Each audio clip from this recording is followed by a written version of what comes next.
Olá, meus queridos amigos e amigas, sejam bem-vindos ao nosso canal do YouTube. Hoje o nosso tema vai ser o Síndrome do Impostor.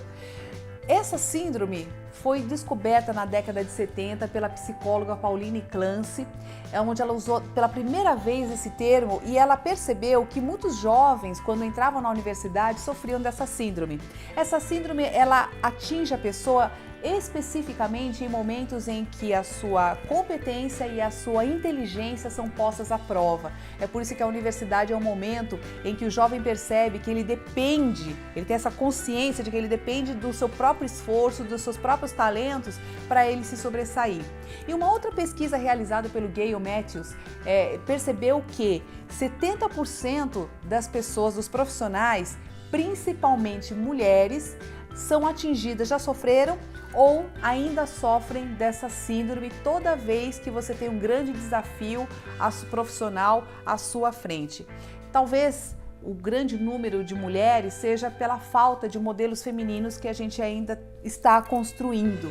Então talvez seja por isso que nós mulheres ficamos ainda mais inseguras com relação ao nosso próprio resultado. Mas isso logo vai mudar.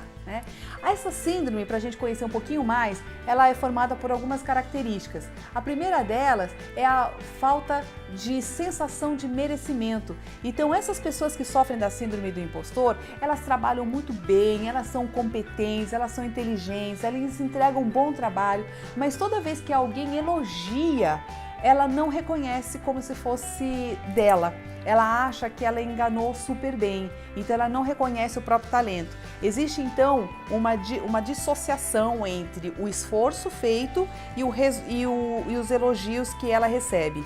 Ela não consegue entender a linha ação e reação, o esforço e o sucesso com os elogios, ela não consegue pensar nisso. Essas pessoas também que sofrem da síndrome, elas têm muita dificuldade de lidar com as próprias falhas. Em primeiro lugar, ela sempre acha que ela está falhando de alguma forma, ela já parte desse pressuposto. E também tem muito medo de errar, então só de pensar em errar, ela já passa mal. Outra característica dessa síndrome é que essas pessoas estão sempre se comparando às outras pessoas. E nesta comparação, a outra pessoa é sempre muito melhor do que ela própria. Então ela consegue enxergar inteligência no outro, enxerga competência no outro, mas ela não consegue enxergar os talentos que ela mesma tem. Não consegue. Essa pessoa também, ela não consegue reconhecer os elogios, sempre são coisas que são alheias a ela. Ela tem muito medo de ser desmascarada também, porque como ela acha que ela está sempre enganando alguém, isso é uma percepção dela, ela efetivamente não está enganando ninguém, ela acha que qualquer momento ela vai ser desmascarada. E o medo que ela tem, a vergonha que ela tem de alguém chegar e falar assim: você é um impostor, você enganou todo mundo, você não tem talento nenhum, você não tem competência nenhuma. Só de pensar nisso, de ser desmascarada e ser acusada como impostor, também traz um grande sofrimento para essa pessoa. Então, quando a pessoa tem este quadro de características, então significa que ela está sofrendo dessa síndrome e por um mecanismo de defesa psicológico, o que ela faz? Ela vai reagir a essas fantasias que ela tem na cabeça dela. Então, a primeira forma de reação, e a gente vai enxergar isso nessas pessoas que sofrem dessa síndrome, ela vai para extremos opostos. Ou ela vai trabalhar demais, ou ela vai trabalhar de menos. Ou seja, um exemplo. Vamos supor que a empresa deu aí um desafio novo. Aí essa pessoa, como ela não confia na própria competência, o que ela faz? Ela acha que ela tem que compensar trabalhando demais. Então ela trabalha, ela fica horas trabalhando, ela se acaba trabalhando, ou ela vai fazer de menos, ou seja, nem vai se mexer. Ela não se mexe. Quando ela tem um desafio na vida, vamos supor que ela vai abrir uma empresa, que ela tem alguma coisa para fazer na vida profissional, um novo projeto, o que ela faz? Ela simplesmente não faz nada. Por quê? Como ela tem muito medo de falhar, ela prefere nem tentar, porque é muito mais fácil ela justificar para todo mundo que ela não conseguiu o resultado porque ela não tentou, do que dizer assim: tá vendo como eu sou realmente burra? Tentei, não consegui. Então, por medo do fracasso, ela também não se mexe. Outra postura que vai ser para 880, ela vai adotar ou a postura do arrogante ou a postura do simpático demais. Então, ou essa pessoa, por um mecanismo de defesa, ela vai adotar aquela postura do sabe tudo, eu sei tudo, deixa que eu faço, eu que mando, eu que sei. Né? Deixa as pessoas à distância, porque na verdade a postura do arrogante é um mecanismo de defesa da própria insegurança. Então as pessoas arrogantes, elas são muito inseguras dos seus próprios valores e é por isso que elas precisam mostrar para os outros que elas sabem. E quando ela faz isso de uma forma meio agressiva, ela põe as pessoas à distância, porque à distância ninguém é capaz de enxergar que eu não sei tudo. É um mecanismo de defesa. Ou essas pessoas vão para o extremo oposto, que é ser simpático demais, porque quem sabe essa minha simpatia, ela disfarça a minha incompetência. Então percebe que a pessoa que sofre da síndrome, ela vai usar mais ou menos esses mecanismos de defesa. Outro mecanismo de defesa adotado por essas pessoas que sofrem da síndrome é buscar empregos em que ela passe sempre desapercebida. Então ela vai trabalhar nos bastidores, ela vai fazer coisas que elas não chamem muito a atenção.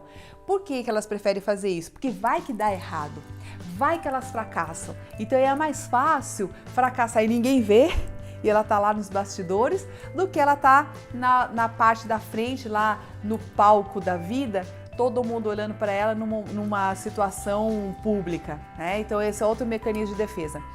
A outra coisa que essa pessoa faz é buscar sempre a aprovação das outras pessoas. O tempo inteiro ela está ligada no olhar dos outros, nas aprovações, para ver se o que ela está fazendo realmente está certo. A outra coisa que ela faz também é procrastinar, ou seja, ela empurra projetos com a barriga. Então ela nunca consegue começar os projetos que ela tem na cabeça. Então sempre arruma uma desculpa, sempre acontece alguma situação, fala assim, puxa, bem agora que eu ia começar esse projeto, aconteceu esse outro trabalho aqui, ó. Aí eu ia começar bem agora, olha, coincidência, apareceu esse outro problema aqui para eu resolver. Então essa pessoa sempre vai ter uma desculpa para nunca começar os seus projetos. No fundo, o que ela tem é medo de começar e não dar certo. Então ela se sabota desde o início. Então, esses mecanismos de autossabotagem que também podem acontecer desse outro jeito, ó. Vamos supor, a pessoa tem uma super prova importante, um teste importante no dia seguinte. O que ela faz? Ela sai no dia anterior à noite, bebe todas, né, fica bem bebaço, perde a hora e aí ela não vai fazer a prova. Então, ou então ela esquece o dia da prova. Ou então ela não vai numa reunião que era super importante para ela na vida profissional dela. Acontece, sei lá, ela perdeu a hora, esqueceu a reunião, sabe, coisas desse tipo que você fala, não acredito que você esqueceu da reunião. Né? Ela faz isso de uma forma inconsciente, porque é um mecanismo de defesa, para justamente evitar aquela situação de muito estresse para ela, porque ela tem muito medo de não dar conta dessa situação. Então esses mecanismos de autossabotagem são mecanismos adotados por essas pessoas que sofrem dessa síndrome. E aí, se você que está aqui me assistindo se identificou com vários pontos que eu falei aqui, tem jeito de sair? Tem. E aí nós vamos então para esses 3 passos que eu vou dar aqui para vocês poderem sair dessa síndrome do impostor. Primeira coisa é você começar a entender e ajustar o que é ação e reação. Que todas as mudanças no mundo são feitas por uma ação. Se as mudanças feitas na sua vida são feitas porque você age de uma determinada forma. Então tenta fazer isso com coisas simples. Por exemplo, você está com a pia suja, você poderia deixar essa pia para ser arrumada no dia seguinte. Vai lá e você mesma lava lá a louça na hora, deixa a pia limpinha. Você olha depois para aquilo que você fez e você dá o crédito, o mérito para você mesmo. Então diz assim, olha, estava suja, agora está limpa e quem fez isso fui eu. Então você se parabeniza no final porque você fez uma coisa que foi bacana para você. Faça isso com coisas muito simples do dia a dia, com todas as coisas que você faz do dia a dia. Parece bobo, mas na verdade ele é muito importante para você começar a fazer essas conexões entre ação e reação, entre o seu esforço e os resultados que você obtém e os elogios que você recebe, ok? Segunda lição de casa, você vai fortalecer os seus pontos positivos, porque você não está conhecendo. O que você vai fazer? Pega algumas pessoas, umas 5 pessoas da sua casa, pessoas que você conhece, seus amigos, pessoas que te conhecem bem. Pede para essas pessoas listarem 10 características positivas que elas enxergam em você. Então coloca lá uma listinha de 10. Você vai recolher esses pareceres dessas pessoas e você vai criar uma lista única dessas características importantes, positivas, que essas pessoas enxergam em você. Então, do mais importante, ou seja, daquilo que todo mundo percebeu, vai primeiro, até o que ficou meio que solto na percepção das outras pessoas. Anda com essa lista o dia todo. Por diversos momentos do dia, você abre a lista, leia aquela lista e você vai identificar no seu comportamento quais são os comportamentos que você faz que estão de acordo com aquela lista. E você faz algumas anotaçõezinhas. Esse contato diário vai fazer com que você comece a perceber aquilo que você tem de bom e a tua autoestima começa então a melhorar, ok? Terceiro e último ponto. Não tem de ser perfeito. Esse é o grande problema das pessoas que têm a síndrome do impostor, quererem ser perfeitas o tempo todo e a gente não é. Então o que você vai trabalhar? A humildade. Então não deixe que o seu orgulho, é uma pretensão muito grande a gente achar que a gente é perfeito ou que tem que ser perfeito, ninguém é.